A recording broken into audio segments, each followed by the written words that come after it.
쾅! 우르르릉 쾅! 마치 하늘이 두 쪽으로 갈라지는 듯한 굉음과 함께 칠흑 같은 어둠이 번쩍이는 섬광으로 찢겨나갔다.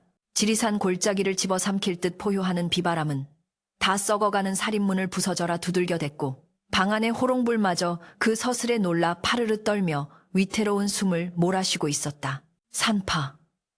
최 씨는 솜이 다 빠져나간 얇은 이불을 머리끝까지 뒤집어 쓴 채 뼈마디가 하얗게 질리도록 옷자락을 움켜쥐고 있었다. 그것은 단순한 천둥 소리가 아니었다. 비바람 섞인 폭풍우 너머에서 들려오는 소리. 인간의 것이라고는 도저히 믿을 수 없는 거칠고 묵직한 숨소리가 문틈 사이로 스며들어와 방 안의 공기마저 얼어붙게 만들고 있었다. 이 늦은 밤에 도대체 누구란 말인가? 아니, 사람이기는 한 것인가? 최 씨의 입술이 파랗게 질려 달달 떨렸다. 산속 외딴 집에 홀로 사는 과부의 처지라 밤중에 찾아오는 손님치고 반가운 이가 없었으나 오늘 밤의 기운은 유독 사나웠다. 문 밖에서는 마치 거대한 바위덩어리가 문짝을 긁어대듯 그르륵 그르륵 하는 소름 끼치는 마찰음이 들려왔고 그와 동시에 비릿한 피냄새가 빗줄기를 타고 방 안으로 훅 끼쳐 들어왔다. 공포가 목구멍까지 차올라 비명조차 나오지 않는 그 순간 콰지직 하는 소리와 함께 낡은 문짝이 힘없이 떨어져 나갔고 번개가 내리꽂히는 찰나의 빛 속에서 최 씨는 자신의 눈을 의심케 하는 거대한 형상과 마주하고야 말았다. 그것은 사람이 아니었다. 집채만 한 덩치, 빗물에 젖어 번들거리는 황금빛 털, 그리고 어둠 속에서도 횃불처럼 이글거리는 두 눈. 바로 산군, 지리산의 주인인 호랑이였다. 최 씨는 그 자리에서 넋이 나간 사람처럼 굳어버렸다. 이제 죽었구나. 내 팔자가 기구하여 호랑이 밥이 되어 생을 마감하는구나. 그녀는 모든 것을 체념한 듯 눈을 질끈 감았다. 당장이라도 날카로운 송곳니가 목덜미를 파고들 것이라 생각했다. 하지만 예상했던 고통은 찾아오지 않았고 대신 축축하고 거친 혀가 떨리고 있는 그녀의 손등을 핥을 뿐이었다. 쏘스라치게 놀라 눈을 뜬 최 씨의 시야에 들어온 것은 살기를 띤 맹수의 눈이 아니라 애원하듯 그렁그렁한 눈물을 머금은 슬픈 짐승의 눈망울이었다. 산군은 입가에 피를 묻히고 있었으나 그것은 남을 해친 흔적이 아니었다. 놈은 자신의 앞발로 최 씨의 치맛자락을 조심스럽게 물어당기며 문 밖을 향해 머리를 조아렸다. 마치 제발 나를 따라오시오 라고 말하는 듯한 몸짓이었다. 최 씨는 본능적으로 알 수 있었다.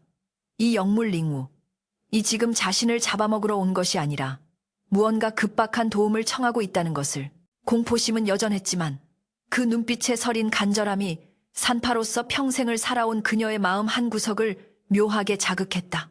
설마 누군가 다치기라도 한 게냐? 최 씨가 떨리는 목소리로 물었지만 산군은 대답 대신 나지막이 크르릉 소리를 내며 다시금 옷자락을 끌었다. 그녀는 홀린 듯 자리에서 일어나 벽에 걸린 낡은 보찜 가위와 명주실, 깨끗한 천이 들어있는 산파 도구함을 챙겨 들고 폭풍우 몰아치는 어둠 속으로 발을 내디뎠다. 폭우는 그야말로 물 양동이를 들이붓듯 쏟아지고 있었다. 한 치 앞도 분간할 수 없는 칠흑 같은 산길을 산군은 익숙하게 앞장섰고 최 씨는 진흙탕에 미끄러지고 나뭇가지에 얼굴을 긁히면서도 죽을 힘을 다해 그 뒤를 쫓았다. 빗물인지 식은땀인지 모를 액체가 온몸을 적셨고 심장은 터질 듯이 요동쳤다. 산군은 가끔 뒤를 돌아보며 최 씨가 잘 따라오는지 확인했고 그녀가 지쳐 쓰러질 듯하면 다가와 묵직한 머리로 그녀의 엉덩이를 밀어주기도 했다. 그렇게 반시각 한 시간쯤 산을 올랐을까. 그들은 사람의 발길이 닿지 않는 깊은 골짜기, 거대한 바위 절벽 아래 뚫린 은밀한 동굴 앞에 도착했다. 동굴 입구에 들어서자마자 역한 피비린내와 함께 고통에 찬 짐승의 신음소리가 울려 퍼졌다. 크응, 크응. 그것은 죽음을 앞둔 단말마가 아니라 새로운 생명을 잉태하려는 어미의 처절한 몸부림이었다. 최 씨는 젖은 옷을 털어낼 새도 없이 안으로 뛰어들어갔다. 그곳에는 수컷보다 조금 작아 보이는 암호랑이 한 마리가 바닥을 뒹굴며 괴로워하고 있었다. 암호랑이의 하반신은 이미 피와 양수로 범벅이 되어 있었고 기력이 다했는지 숨소리는 가늘게 이어지고 있었다. 세상에, 난산이로구나. 최 씨는 자신도 모르게 탄식을 내뱉었다. 그녀는 평생 수많은 아이를 받아보았지만 짐승,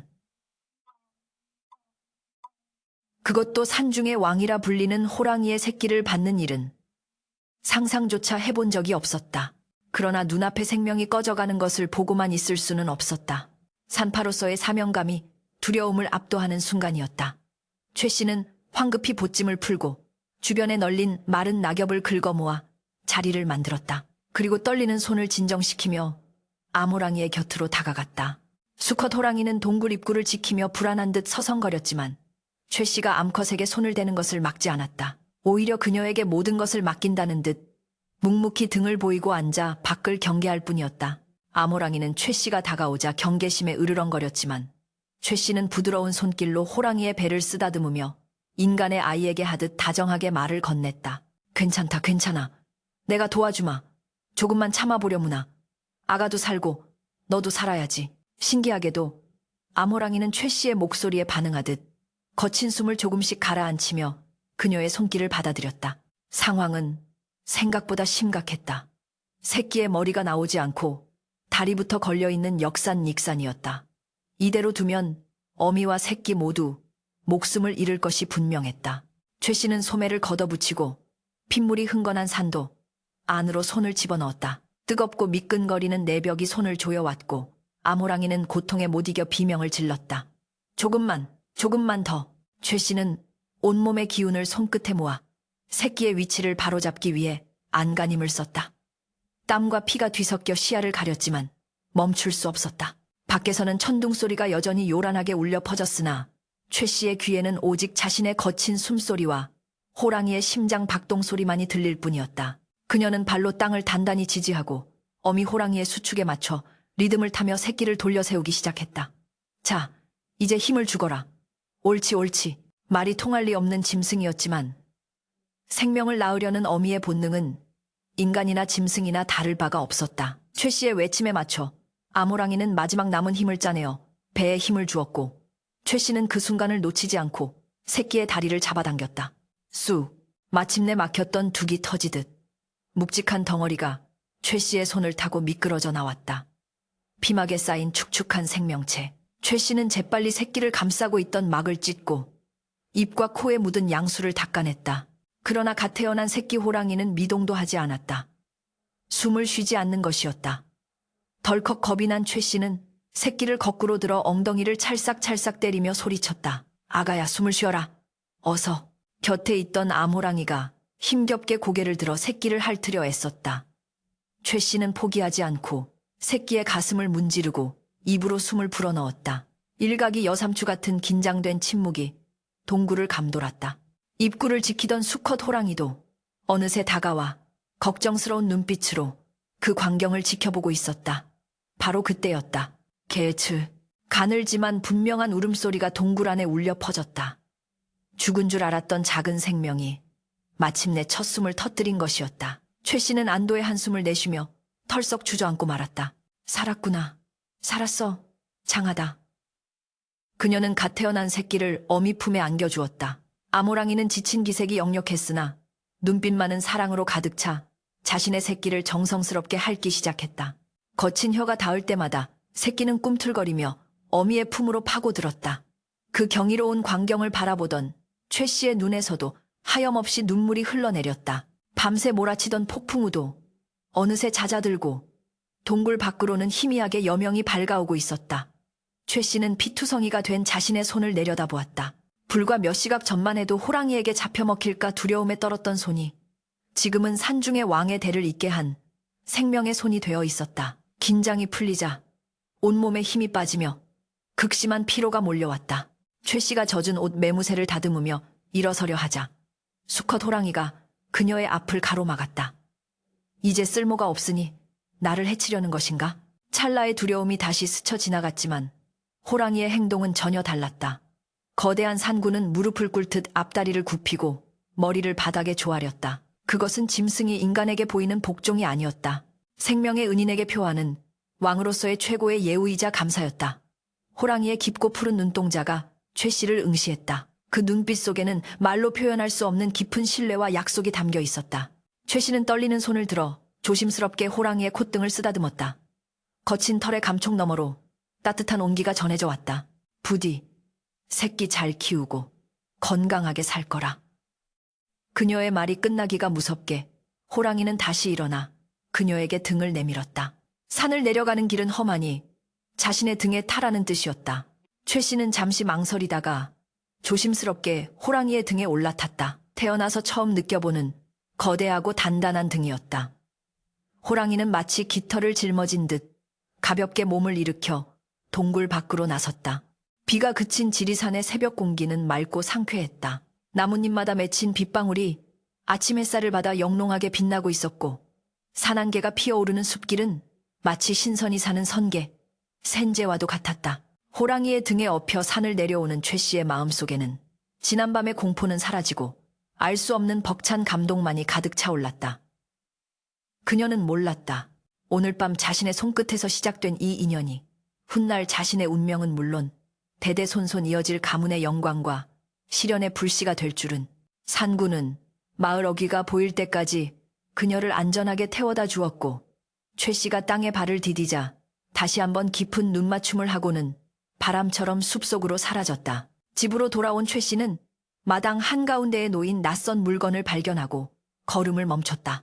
그것은 호랑이가 그녀를 태우러 오기 전에 미리 가져다 놓은 것인지 아니면 그녀가 없는 사이에 누군가 가져다 둔 것인지 알 수 없었지만 흙이 채 마르지도 않은 싱싱한 뿌리 뭉치였다. 기이한 향기를 내뿜는 그 약초는 전설 속에서나 듣던 죽은 사람도 살려낸다는 만년설삼, 만옌, 쇠던과 희귀한 약초들이었다. 이것이 바로 산신령이 그녀에게 내린 첫 번째 시험이자 선물이 될 줄이야. 최 씨는 떨리는 손으로 약초를 집어들었다. 그녀의 인생을 송두리째 뒤흔들 거대한 풍파가 서서히 다가오고 있었다. 최 씨는 마당 한가운데 덩그러니 놓인 약초 꾸러미를 멍하니 내려다보았다. 아침 햇살을 받아 영롱하게 빛나는 그것은 평범한 도라지나 더덕 따위가 아니었다.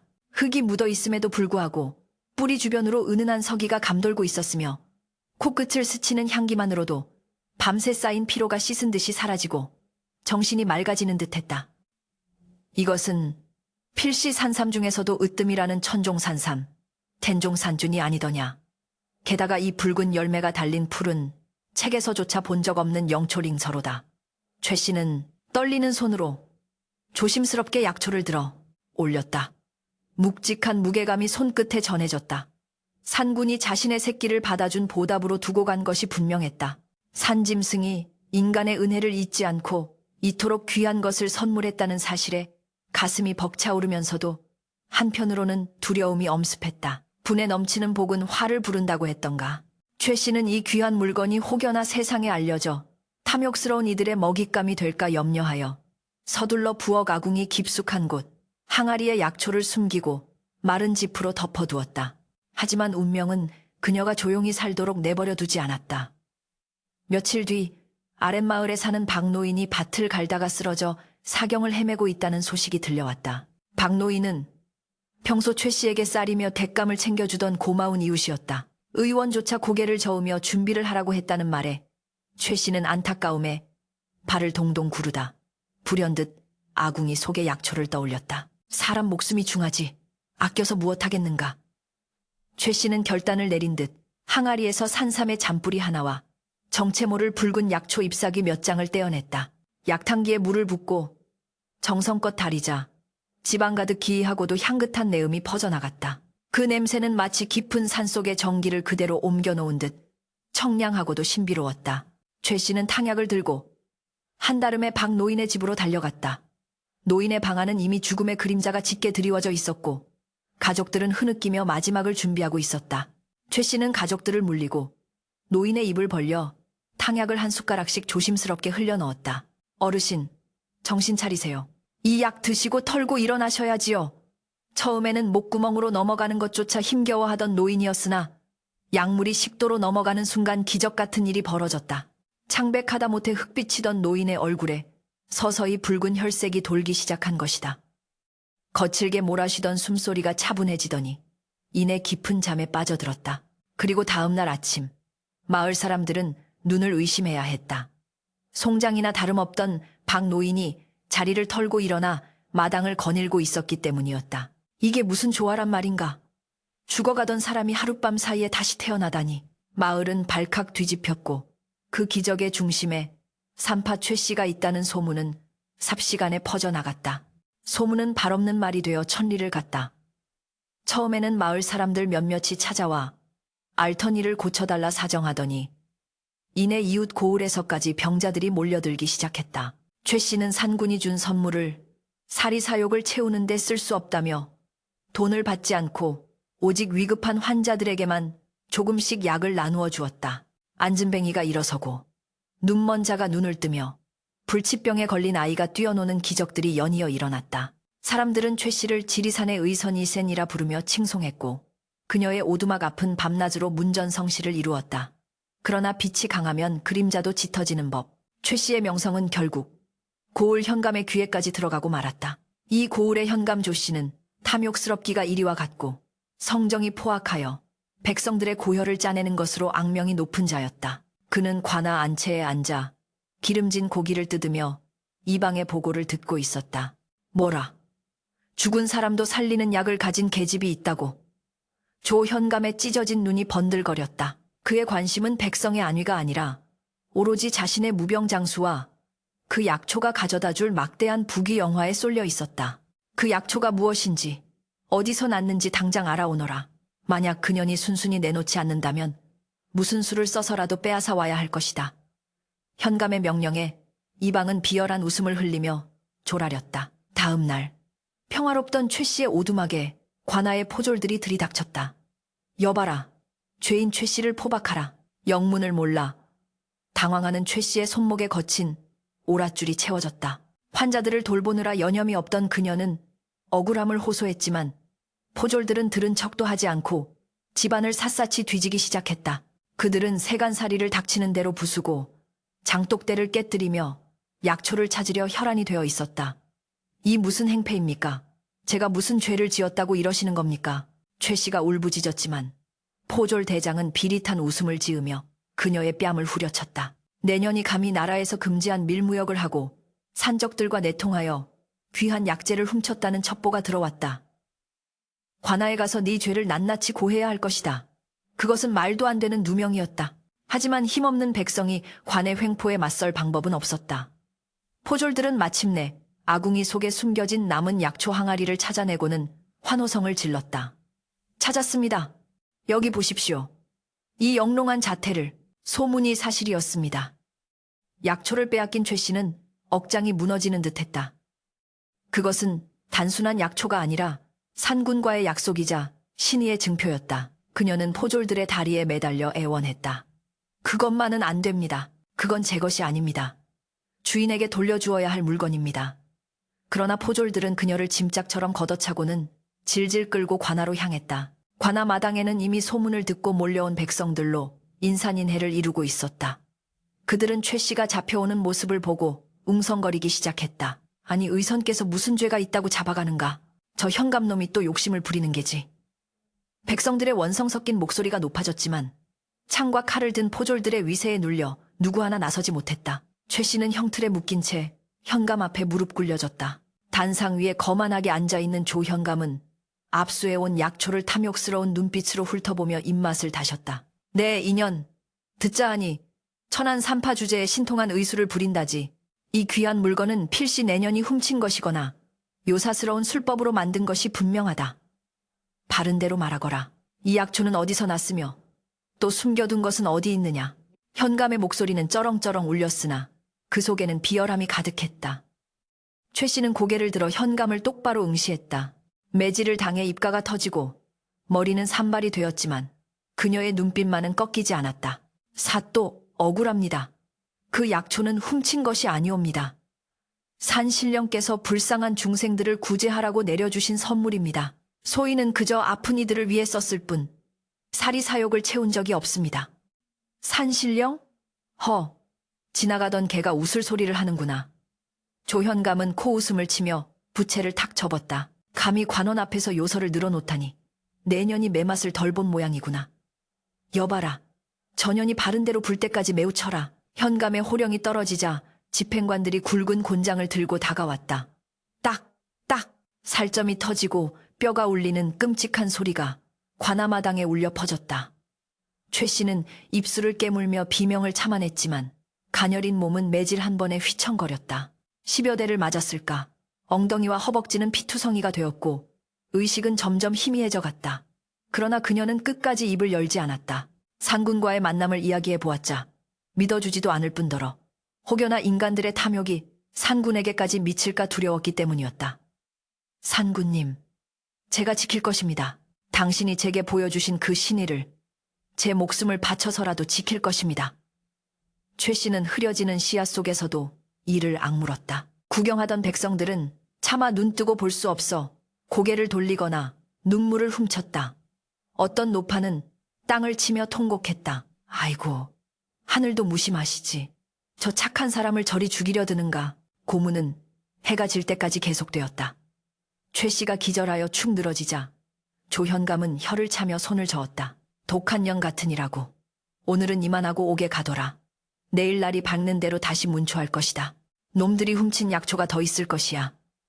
옥졸들은 피투성이가 된 최 씨를 짐승 다루듯 질질 끌고 가 차가운 감옥 바닥에 내던졌다. 습하고 퀴퀴한 곰팡이 냄새가 진동하는 감옥 안. 최 씨는 찢겨진 옷자락을 부여잡고 간신히 몸을 웅크렸다. 상처가 불에 댄 듯 화끈거리고 온몸이 부서질 듯 아팠지만 육체의 고통보다 더 그녀를 괴롭히는 것은 인간에 대한 환멸이었다. 생명을 살리려던 선의가 탐욕 앞에 짓밟히는 현실이 원망스러웠다. 밤이 깊어지자 관아는 정막에 휩싸였다. 현감은 빼앗은 약초를 다려 먹고 기생들과 술판을 벌이느라 정신이 없었고 옥졸들도 술에 취해 타사떨어졌다. 칠흑 같은 어둠 속에서 최 씨는 조용히 눈물을 흘리며 산 쪽을 바라보았다. 창살 사이로 보이는 달빛이 유난히 서러웠다. 그때였다. 고요하던 밤 공기를 가르는 기이한 소리가 들려왔다. 처음에는 바람 소리인가 싶었으나 점차 뚜렷해지는 그것은 수많은 짐승들이 나뭇잎을 밟으며 이동하는 사각사각거리는 소리였다. 그리고 멀리서부터 땅이 미세하게 진동하기 시작했다. 마치 지진이라도 난 듯 찻잔 속에 물이 파문을 일으키고 감옥의 낡은 벽에서 흙먼지가 떨어져 내렸다. 졸고 있던 옥졸 하나가 부스스 눈을 비비며 일어났다. 이게 무슨 소리야? 땅이 왜 이리 흔들려?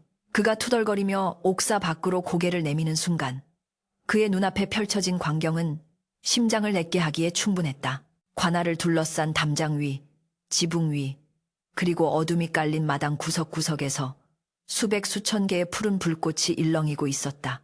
그것은 도깨비불이 아니었다. 밤의 어둠 속에 숨어 관아를 포위한 산짐승들의 눈빛이었다.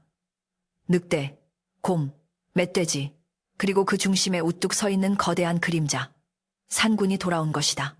감옥 안에 갇힌 최 씨는 본능적으로 고개를 들었다.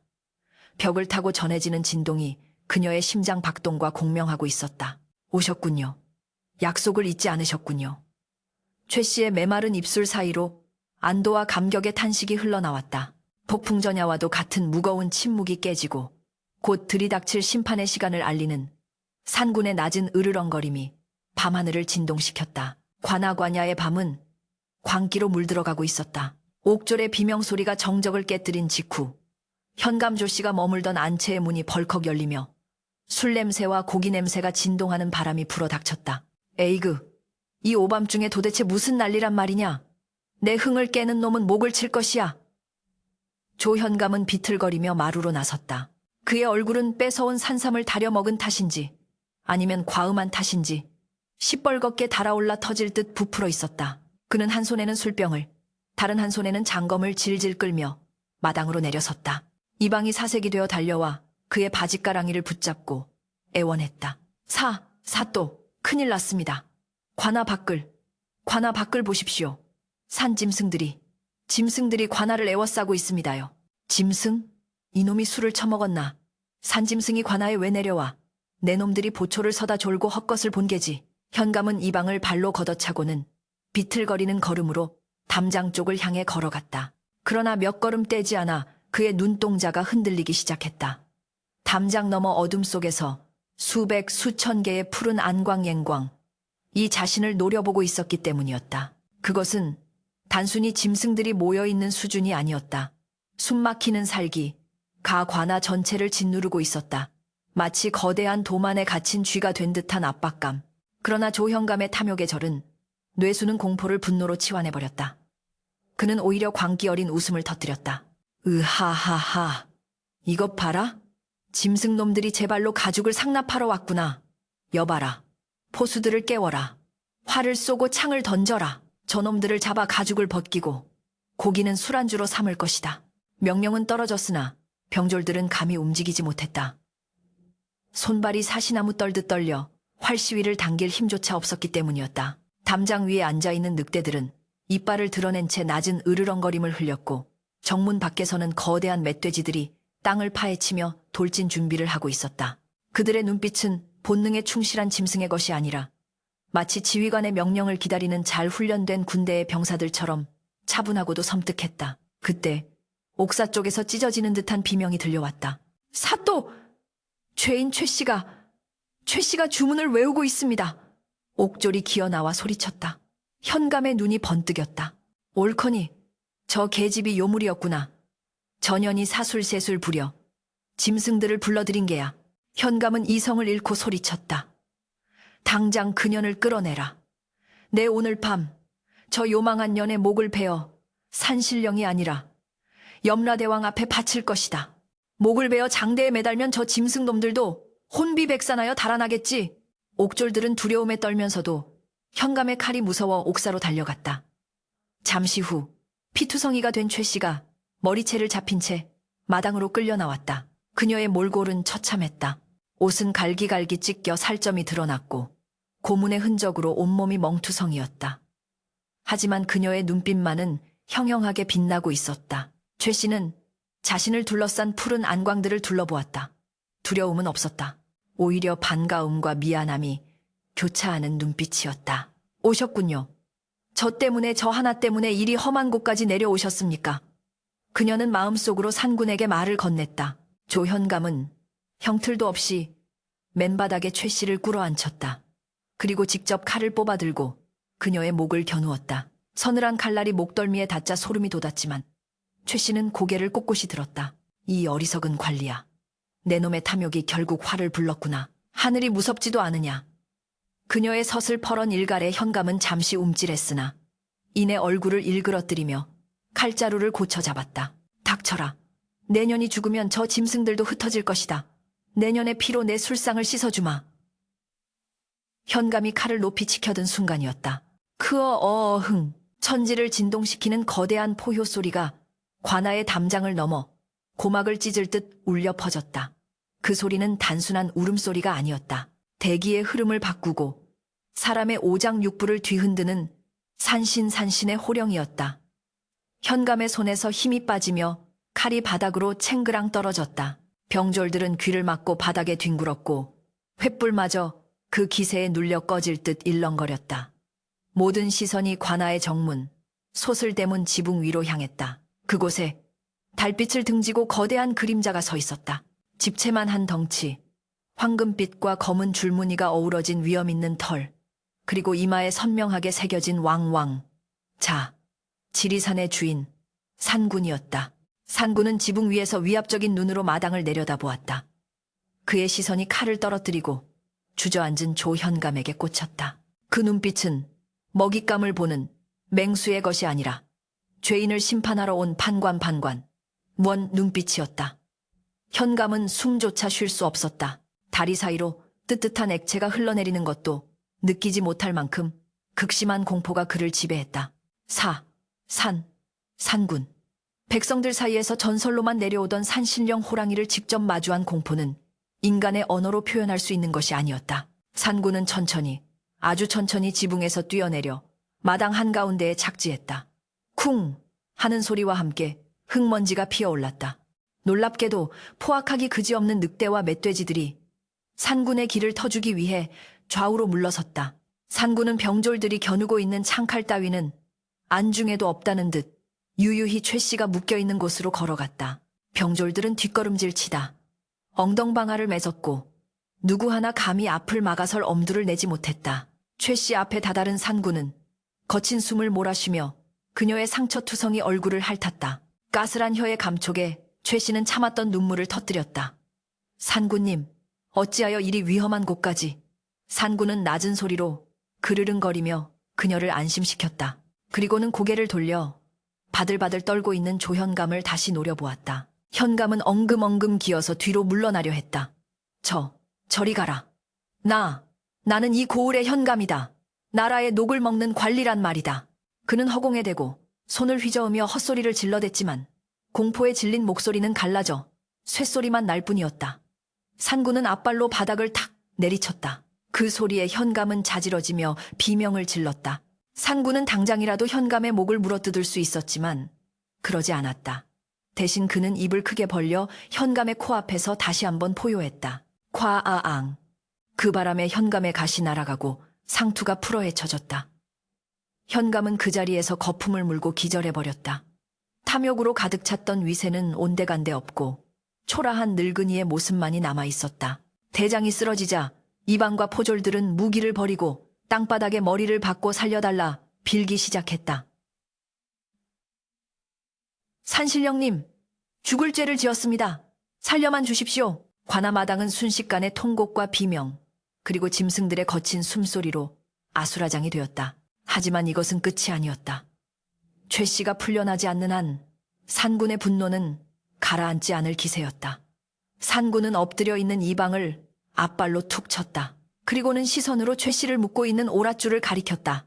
이방은 덜덜 떨리는 손으로 칼을 주워들어 조심스럽게 최 씨의 결박을 끊어냈다. 오랏줄이 풀리자 최 씨는 힘없이 쓰러졌고 산군은 얼른 자신의 머리로 그녀를 받쳤다. 그때 닫혀있던 관아의 대문이 굉음과 함께 박살나며 부서졌다. 우우우웅. 대문 밖에서 수십 마리의 멧돼지들이 일제히 돌진하여 감옥벽을 들이받기 시작했다. 낡은 감옥벽이 우르르 무너져 내리고 그 안에 갇혀있던 억울한 죄수들이 밖으로 쏟아져 나왔다. 그들은 혼비백산하여 도망치려 했으나 짐승들이 그들을 해치지 않고 오히려 길을 터주는 것을 보고 눈이 휘둥그레졌다. 이 모든 것이 산군의 지휘 아래 일어나는 일사불란한 작전이었다. 짐승들은 사람을 사냥하러 온 것이 아니라 악을 징벌하고 갇힌 자를 해방시키기 위해 온 것이었다. 최 씨는 산군의 부축을 받아 간신히 몸을 일으켰다. 그녀의 눈에 들어온 관아의 풍경은 처참했지만 한편으로는 통쾌하기 그지없었다. 탐관오리들이 벌벌 떨며 목숨을 구걸하고 억울하게 잡혀온 백성들이 자유를 얻는 모습. 이것이야말로 진정한 심판이었다. 그러나 산군은 아직 만족하지 않은 듯했다. 놈은 기절한 현감의 멱살을 물어 허공으로 들어 올렸다. 그리고는 관아 마당 한가운데 있는 형틀 위로 그를 내동댕이 쳤다. 쿵! 하는 소리와 함께 현감이 앓는 소리를 내며 깨어났다. 눈을 뜬 현감의 시야에 들어온 것은 자신을 둘러싸고 있는 수많은 짐승들의 번뜩이는 눈빛과 그 한가운데 서서 자신을 내려다보는 최 씨, 그리고 그녀 곁을 지키는 거대한 산군이었다. 이제 내 죄를 알겠느냐? 최 씨가 쉰 목소리로 물었다.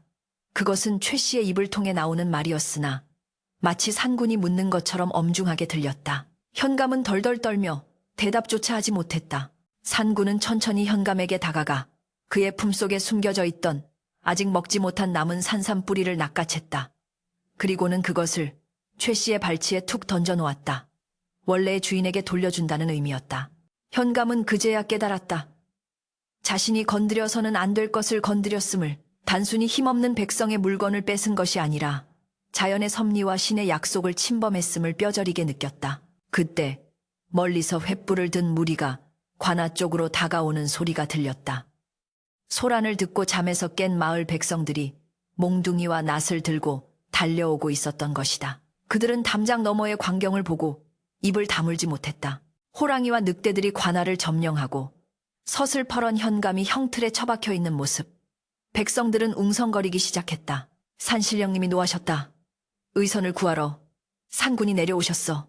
두려움은 경외심으로 바뀌었고 백성들은 하나둘씩 그 자리에 엎드려 절을 올리기 시작했다.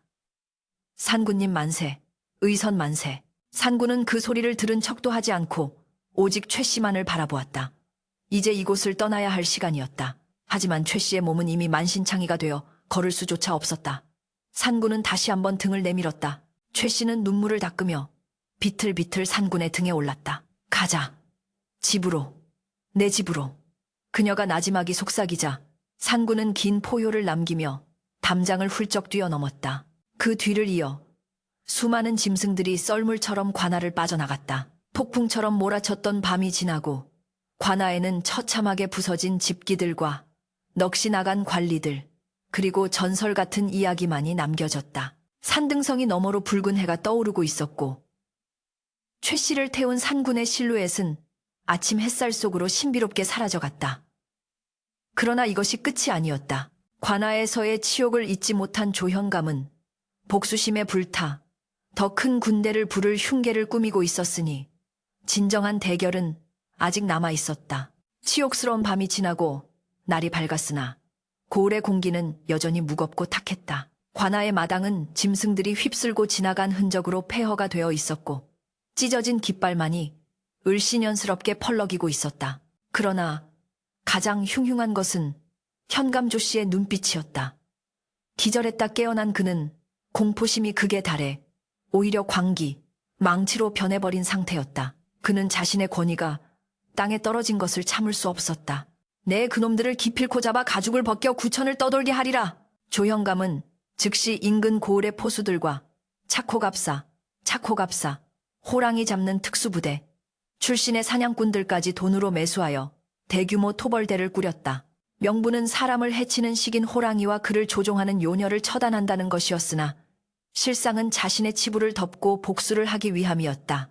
백성들은 수군거렸으나 서슬퍼런 칼날이 두려워 감히 입을 열지 못했다.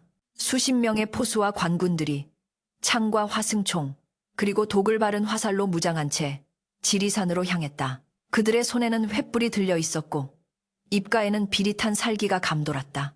한편 깊은 산속 은밀한 동굴에서 최 씨는 산군의 보호 아래 기력을 회복하고 있었다. 산군은 최 씨를 위해 산토끼나 쇳을 잡아다 주었고 암호랑이는 마치 친자매처럼 그녀의 곁을 지키며 체온을 나누어 주었다. 갓 태어난 새끼 호랑이, 최 씨는 녀석에게 산이라는 이름을 붙여주었다는 이제 제법 눈을 뜨고 뒤뚱거리며 최 씨의 품을 파고들었다. 이곳이 무릉도원, 우링더연이구나. 인간 세상보다 짐승의 굴이 더 따뜻할 줄 누가 알았겠느냐. 최 씨는 산이의 보드라운 털을 쓰다듬으며 씁쓸한 미소를 지었다. 그러나 평화는 오래가지 못했다. 바람을 타고 매캐한 연기 냄새와 함께 불길한 북소리가 들려오기 시작했다. 둥, 둥, 둥. 산 전체를 울리는 그 소리는 죽음의 행군을 알리는 신호였다. 산군이 먼저 귀를 쫑긋거리며 낮게 으르렁거렸다. 놈의 털이 곤두서고 눈빛이 매섭게 변했다. 숲의 주인으로서 자신의 영역이 침범당했음을, 그리고 피비린내 나는 사륙이 다가오고 있음을 직감한 것이다. 놈들이 기어코 쳐들어왔구나. 최 씨의 안색이 창백해졌다. 그녀는 직감적으로 조현감이 자신과 산군을 죽이기 위해 산에 불을 지르고 포위망을 좁혀오고 있음을 깨달았다. 산 아래쪽에서 시뻘건 불길이 치솟아 오르며 숲을 집어삼키고 있었다. 새들이 비명을 지르며 날아오르고 작은 짐승들이 혼비백산하여 도망쳤다.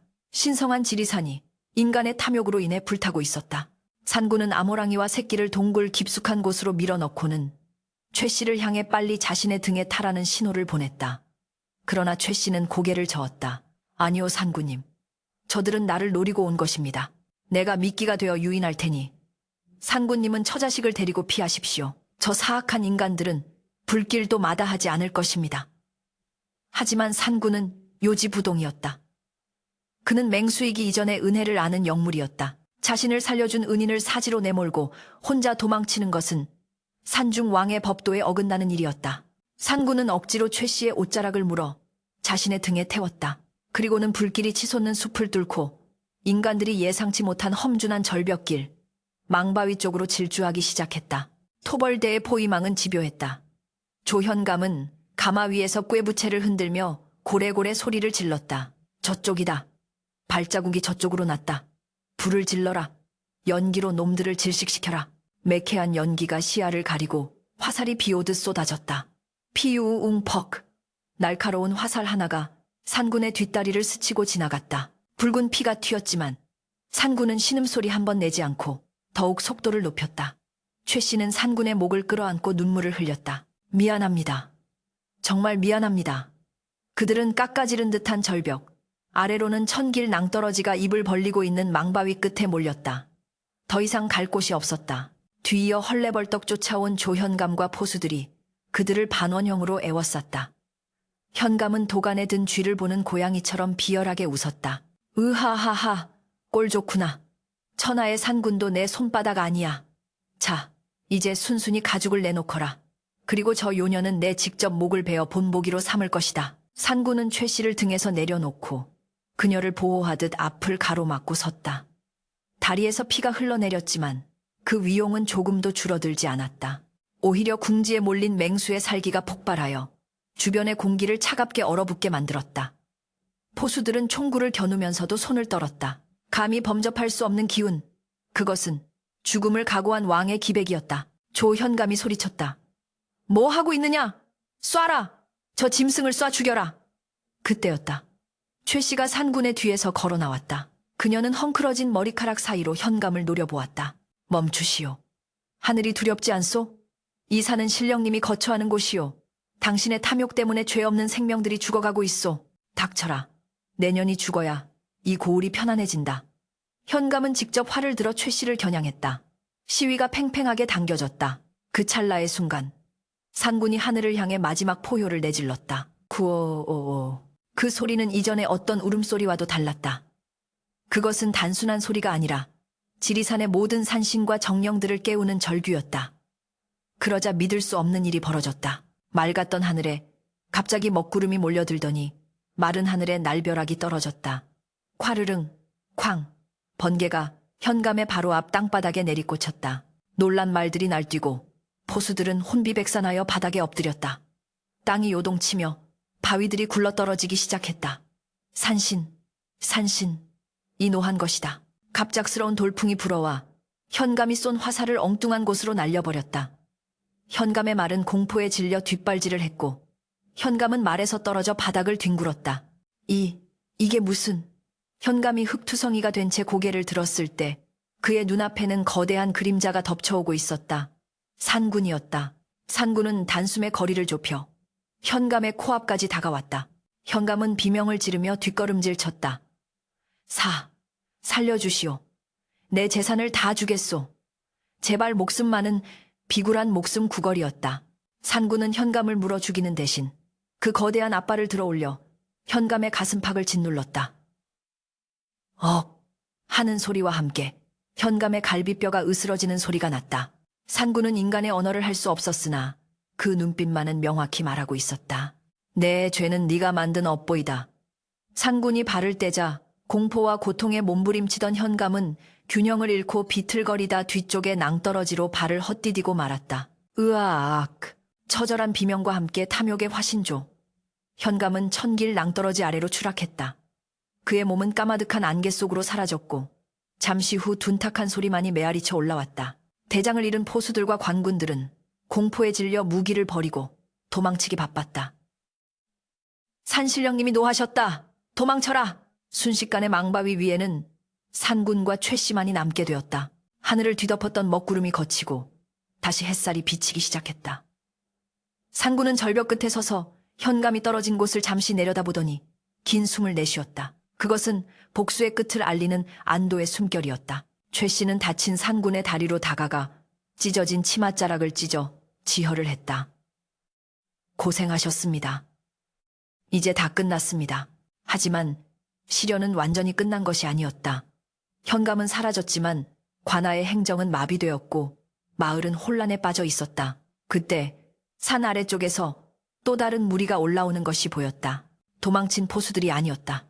암행어사 출두야를 외치는 역졸들의 행렬이었다. 한양에서 내려온 암행어사가 현감의 비리를 조사하기 위해 잠행하던 중 산불과 소동을 목격하고 관군을 이끌고 출동한 것이었다. 어사는 망바위 위에서 호랑이와 함께 서 있는 여인을 보고 경악을 금치 못했다. 포졸들이 활을 겨누려 하자 어사가 손을 들어 제지했다. 멈추어라. 저것은 보통 짐승이 아니다. 영물이다. 어사는 최 씨에게 다가와 자초지종을 물었다. 최 씨는 현감의 횡포와 산군과의 인연, 그리고 방금 일어난 일들을 거짓없이 고했다. 이야기를 다 들은 어사는 탄식하며 고개를 끄덕였다. 짐승이 사람보다 낫다더니 과연 그러하구나. 탐관오리는 하늘이 벌하였으니 더 이상 묻지 않겠다. 어사는 산군을 향해 정중하게 읍을했다. 산군이시여, 어리석은 인간들로 인해 겪은 고초를 용서하십시오. 내 왕명을 받들어 이 산을 금지 구역으로 선포하고 누구도 당신들의 영역을 침범하지 못하게 하리다.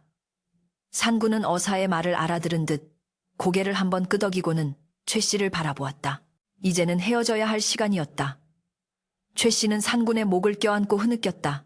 부디 건강하게 오래오래 사셔야 합니다. 산군은 최 씨의 뺨을 한번 핥아주고는 뒤도 돌아보지 않고 숲속으로 자신의 왕국으로 사라져갔다. 그 뒷모습은 그 어느 때보다 고독해 보였으나 동시에 더할 나위 없이 숭고해 보였다. 최 씨는 산군이 사라진 숲을 향해 큰 절을 올렸다. 불타버린 숲에는 다시 비가 내리기 시작했다. 그 비는 인간의 욕심으로 더러워진 산을 씻어내고 새로운 생명을 틔울 축복의 비였다.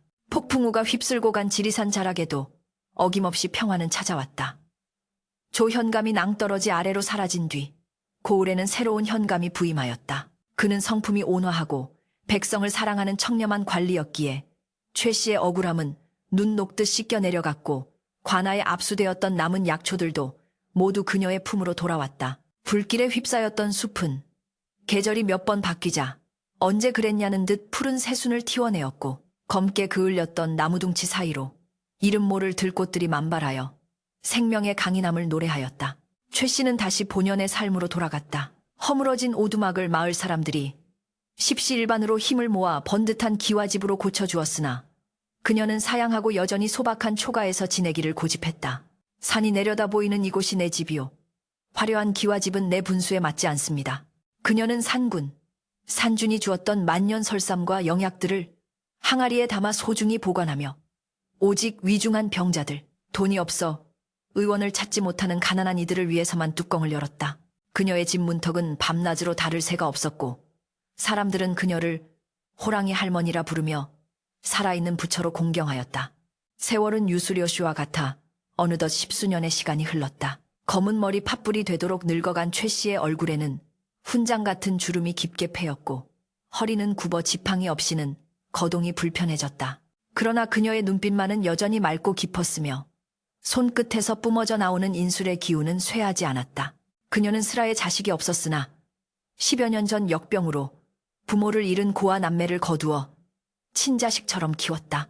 아이들은 최 씨를 친할머니처럼 따르며 약초를 캐고 탕약을 다리는 법을 배웠다. 어느 날 최 씨는 장성한 양아들을 불러앉히고 나지막이 일렀다. 얘야, 명심하거라. 의술은 사람을 살리는 기술이지 재물을 모으는 수단이 아니다. 그리고 우리는 산에 빚을 지고 사는 사람들이다. 언제나 산을 경외하고 짐승을 함부로 해치지 말아야 한다. 아들은 최 씨의 손을 꼭 잡으며 눈시울을 붉혔다. 어머니의 가르침, 뼈에 새기겠습니다. 최 씨는 창밖으로 보이는 지리산의 능선을 바라보았다. 안개가 자욱한 숲 어딘가에 있을 이제는 늙었을 그 친구가 사무치게 그리워지는 밤이었다. 그의 겨울은 유난히도 눈이 많이 내렸다. 온 세상이 하얗게 뒤덮인 어느 깊은 밤, 최 씨는 자신의 때가 다 되었음을 직감했다. 기력이 쇠하여 며칠째 곡기를 끊고 누워있던 그녀의 호흡이 점차 가늘어지고 있었다. 방 안에는 양아들 내외와 손주들이 모여 흐느끼고 있었고 호롱불만이 가물거리며 마지막 빛을 태우고 있었다. 울지 말거라. 나는 행복했다. 최 씨가 힘겹게 눈을 들어 가족들을 둘러보던 그때였다. 쿵. 집 밖에서 땅을 울리는 묵직한 발소리가 들려왔다. 그것은 사람이 걷는 소리가 아니었다. 눈 쌓인 마당을 밟는 거대한 짐승의 발자국 소리. 가족들은 두려움에 떨며 서로를 끌어안았으나 최 씨의 입가에는 옅은 미소가 번졌다. 오셨구나. 마중을 나오셨어. 최 씨가 쉰 목소리로 중얼거렸다. 그녀는 아들에게 문을 열어달라고 손짓했다. 아들은 망설였으나 어머니의 마지막 청을 거역할 수 없어 떨리는 손으로 방문을 열어젖혔다. 문이 열리자 차가운 밤 공기와 함께 하얀 눈보라가 방 안으로 들이닥쳤다. 그리고 그 눈발 사이로 전설 속의 그 존재가 모습을 드러냈다. 십수년 전보다 훨씬 더 거대해졌으나 털의 윤기는 바래고 수염은 하얗게 샌 늙은 호랑이, 바로 산군이었다. 산군은 마당 한가운데 꼿꼿이 앉아 열린 문을 통해 최 씨를 응시하고 있었다. 그의 곁에는 그 옛날 최 씨가 받아냈던 새끼 호랑이, 이제는 늠름한 청년 호랑이가 된 산이와 또 다른 무리들이 호위하듯 서 있었다. 마을의 개들은 짖는 소리조차 내지 못하고 숨어버렸고 세상의 모든 소음이 사라진 듯 고요했다. 산군은 천천히 방 쪽으로 머리를 숙여 깊은 절을 올렸다. 그것은 이승에서의 마지막 작별 인사이자 긴 세월 동안 이어진 인연에 대한 경의의 표시였다. 최 씨는 흐릿해지는 시야 속에서 산군의 눈빛을 마주했다. 말하지 않아도 알 수 있었다. 고생 많으셨소. 이제 갑시다. 고통 없는 그곳으로. 산군의 목소리가 마음속으로 들려오는 듯했다. 최 씨는 마지막 힘을 짜내어 손을 들어 올리며 허공을 향해 손짓했다. 고맙습니다, 산군님. 네, 편안히 가리다. 그녀의 손이 힘없이 툭 떨어졌다. 최 씨의 숨결이 멈추는 순간 산군은 고개를 들어 밤하늘을 향해 길고 슬픈 포효를 내질렀다. 우오오오오. 그 소리는 비통하면서도 장엄했다. 산의 주인이 보내는 조가 덜가에 화답하듯 멀리 산속에서도 수많은 짐승들의 울음소리가 메아리쳐 돌아왔다. 가족들은 두려움도 잊은 채 최 씨의 시신을 붙들고 통곡했다. 산군은 한참을 그 자리에 머물며 최 씨의 영혼이 육신을 떠나는 것을 지켜보다가 가족들이 시신을 수습하자 조용히 몸을 돌려 눈 내리는 어둠 속으로 사라졌다. 다음 날 최 씨의 장례가 치러질 때 기이한 일이 벌어졌다. 상여가 나가는 길목마다 산짐승들이 나타나 머리를 조아리고 길을 터주었으며 묘지로 향하는 길에는 밤새 호랑이들이 눈을 치워 만든 듯한 깨끗한 길이 나 있었던 것이다. 사람들은 하늘이 내린 의선이 신선이 되어 올라가시는구나 하며 눈물을 흘리고 엎드려 절을 했다. 최 씨가 세상을 떠난 후 그녀의 양아들은 어머니의 유지를 받들어 의원의 길을 걸었다. 그는 어머니가 남긴 비법과 산군이 주었던 약초의 씨앗을 배양하여 수많은 생명을 살려내었다. 신기하게도 최 씨의 집안 사람들이 산에 오를 때면 사나운 짐승들이 나타나 해치기는커녕 오히려 길을 안내하거나 귀한 약초가 있는 곳을 알려주곤 했다. 마을 사람들은 이것이 산군이 최 씨와 맺은 3대의 약속 때문이라 믿었다. 최 씨가 베푼 은혜에 보답하기 위해 산군은 자신의 대를 이어 그녀의 자손들을 지켜주기로 맹세했던 것이다. 세월은 다시 흘러 양아들의 아들, 즉 최 씨의 손자대에 이르러서도 그 가호는 계속되었다. 손자는 한양의 내의원 나이 이웬에 들어가 어이유이가 되었는데 그가 지어 올리는 약은 효험이 뛰어나 임금의 총애를 받았다. 그는 훗날 벼슬을 내려놓고 다시 고향인 지리산 자락으로 내려와 할머니가 살던 그 터에 호이정 후이딩이라는 정자를 짓고 후학을 양성하며 여생을 보냈다. 달이 밝은 밤이면 정자 주변에서 거대한 호랑이의 그림자가 어슬렁거리는 것을 보았다는 목격담이 끊이지 않았으나 그 호랑이가 사람을 해쳤다는 소문은 단 한 번도 없었다.